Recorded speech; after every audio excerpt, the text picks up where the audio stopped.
Hi everyone, শুভ দুপুর সবাইকে।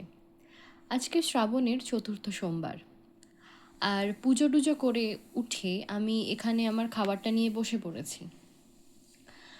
মা আমার অবশ্য সাবু ভিজিয়েছিল, কিন্তু সাবু আমার খুব একটা খেতে ভালো লাগে না বলে আমি একটু ফল আর একটু মিষ্টি নিয়ে বসেছি। সেখানে আবার আমার মা আমাকে দুটো মিষ্টি দিয়েছে, দুটো তো খেতে পারবো না, তো একটা খাবো। তো এখানে আছে একটু আম, শশা,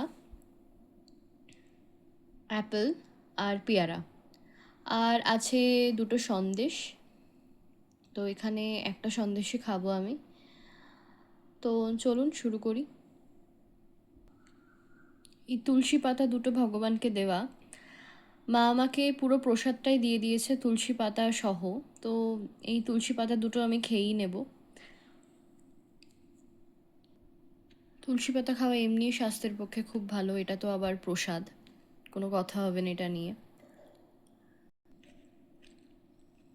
চলুন একটু মিষ্টিটা খাই।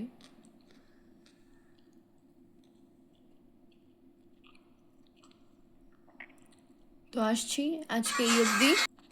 তো আসছি আজকে এই অবধি, আবার দেখা হবে।